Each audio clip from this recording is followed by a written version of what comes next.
बेळगाव येथे घडलेल्या खळबळजनक खून प्रकरणात जिल्हा सत्र न्यायालयाने आरोपी महिलेला 7 वर्षांची सक्त मजुरीची शिक्षा व 25,000 रुपयांचा दंड ठोठावलाय. सरकारी अभियोक्ता नारायण आरी यांनी बुधवारी पत्रकारांशी बोलताना ही माहिती दिली. त्यांनी सांगितले की 30 एप्रिल 2023 रोजी रात्री कीर्ती हॉटेलजवळील डोरगल्ली क्रॉस येथे ही घटना घडली. फिर्यादी व नागराज भीमशी रागे पाटील ही दुचाकीवरून जात असताना मद्याच्या नशेत असलेल्या जयश्री पवन पवार हिने मोबाईल देण्याची मागणी केली. यावरून दोघांमध्ये वाद झाला आणि संतापाच्या भरात आरोपीने आपल्या जवळील चाकूने नागराजच्या छातीवर वार केला. ದಿನಾಂಕ 30-4-2023 ರಾತ್ರಿ 10 ಗಂಟೆಯ ಸುಮಾರಿಗೆ ಮೋಟರ್ ಸೈಕಲ್ ಮೇಲೆ ಮೃತನಾದಂಥ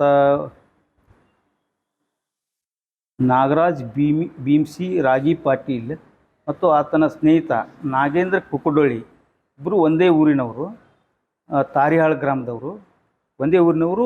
ಅವರು ಈ ಬೆಳಗಾವಿ ಬಸ್ ಸ್ಟ್ಯಾಂಡದ ಪಕ್ಕದ ಇದು ಮಾರ್ಕೆಟ್ ಪೊಲೀಸ್ ಠಾಣೆ ಹತ್ತಿರ ಇರುವಂಥ SBI ಬ್ಯಾಂಕ್ ಹತ್ತಿರ ನಿಂತಾಗ ಇನ್ನೇನು ಊರಿಗೆ ಹೊರಡುವ ಸಂದರ್ಭದಲ್ಲಿ ಈ ಕೇಸಿನಲ್ಲಿ ಇರ್ತಕ್ಕಂಥ ಆರೋಪಿ ಜಯಶ್ರೀ ಪವಾರ್ ಇವಳು ಕುಡಿತದ ಅಮಲಿನಲ್ಲಿ ಬಂದು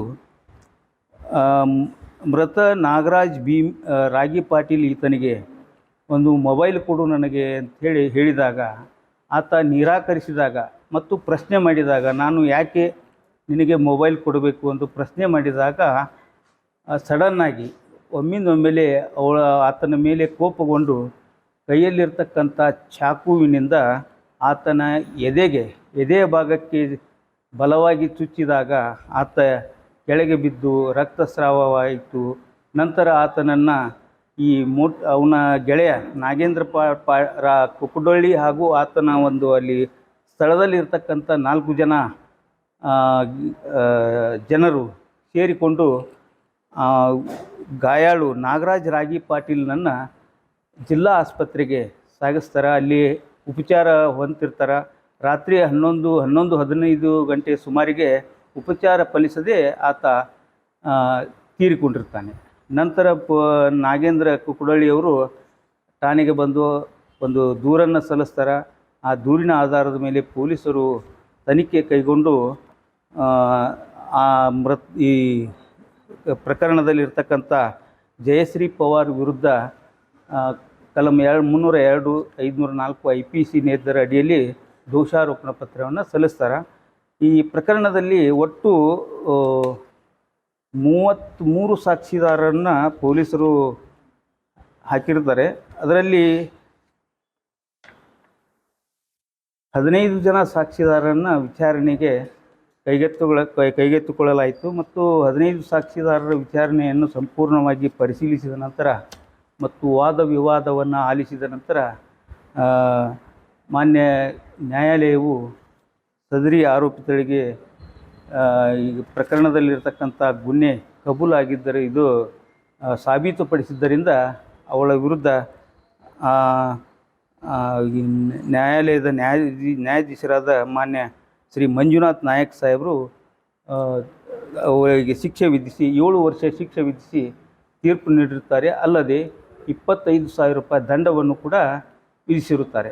25,000 ರೂಪಾಯಿ ದಂಡವನ್ನು ತಪ್ಪಿದಲ್ಲಿ 3 ತಿಂಗಳು ಮತ್ತೆ ಪ್ರತ್ಯೇಕವಾಗಿ ಹೆಚ್ಚಿನ ಒಂದು ಕಾರಾಗೃಹವಾಸವನ್ನು ವಿಧಿಸಿರ್ತಾರೆ. ಇದಲ್ಲದೆ ಮೃತನ ಕುಟುಂಬಕ್ಕೆ ಅಂದರೆ ಕ್ಲಾಸ್ 1 ಹೇರ್ಸ್ ಲೀಗಲ್ ಹೇರ್ಸ್ ಯಾರಿದ್ದಾರಲ್ಲ ಅವರಿಗೂ ಕೂಡ, ಯಾಕಂದರೆ ವ್ಯಕ್ತಿಯನ್ನು ಕಳ್ಕೊಂಡಂಥ ಕುಟುಂಬ ಅವರ ಒಂದು ಫ್ಯಾಮಿಲಿಗೆ ವಾರಸುದಾರರಿಗೆ ಪರಿಹಾರ ನೀಡಬೇಕು ಅಂತ ಹೇಳಿ ಜಿಲ್ಲಾ DLSA ಅಂದರೆ ಡಿಸ್ಟ್ರಿಕ್ಟ್ ಲೀಗಲ್ ಸರ್ವಿಸ್ ಅಥಾರಿಟಿಗೆ ಪ್ರಾಧಿಕಾರಕ್ಕೆ ರೆಕಮೆಂಡ್ ಕೂಡ ಮಾಡಿದ್ದಾರೆ. ಇದರಲ್ಲಿ ಇದು ಒಬ್ಬ ಅಮಾಯಕ ವ್ಯಕ್ತಿ ರೋಡಲ್ಲಿ ಇನ್ನೇನು ಹೋಗಬೇಕು, ಮನೆಗೆ ಹೋಗಬೇಕು ಅನ್ನೋಂಥ ಸಂದರ್ಭದಲ್ಲಿ ಆದಂಥ ಒಂದು ಪ್ರಕರಣ ಇದು. ಆ ಸಂದರ್ಭದಲ್ಲಿ ಏಕಾಏಕಿಯಾಗಿ ಒಂದು ಹೆಣ್ಣು ಮಗಳು ಬಂದು ಈ ರೀತಿಯಾಗಿ ಒಂದು ಚಾಕುವಿನಿಂದ ಹಲ್ಲೆ ಮಾಡಿ ಗಾಯಗೊಳಿಸಿ ನಂತರ ಆತ ಅದೇ ಗಾಯದಿಂದ ಅದೇ ದಿವಸ ರಾತ್ರಿ 11-15 ಗಂಟೆಗೆ ಮೃತನಾಗ್ತಾನೆ. ದಿನಾಂಕ 30/4/2023 ಆಗಿದೆ. ನಾರಾಯಣ್ ಆರಿ ಅಂತ ಸರ್ಕಾರಿ ಅಭಿಯೋಜಕರು, ಬೆಳಗಾವಿ, प्रधान जिल्हा सत्र न्यायालय बेळगावी. गंभीर जखमी झालेल्या नागराचा मृत्यू झाला. या प्रकरणी मार्केट पोलीस ठाण्यात खुनाचा गुन्हा दाखल करण्यात आला होता. त्याचा तपास तत्कालीन PI पॉल प्रियकुमार यांनी करून न्यायालयात दोषारोपपत्र दाखल केले.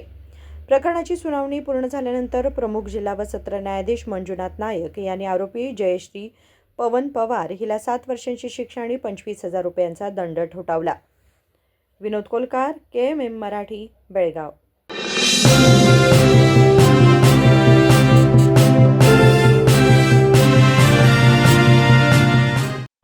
ಜಗಮಗ ಜಗಮಗ ಹೊಳೆಯುವ ಕಣ್ಣುಗಳು, ಹೃದಯದಿ ಹರುಷದ ಅಲೆಗಳು. ಬಂದಿದೆ ಶುಭಗಳಿಗೆ, ಪ್ರೀತಿಯ ಗಳಿಗೆ, ರೇಷ್ಮೆಯಲ್ಲಿ ಸುತ್ತಿದ ಸ್ವರ್ಣಗಳಿಗೆ. BS Channabasappa and Sons, The Textile Mall, Tilakvadi, Belagavi.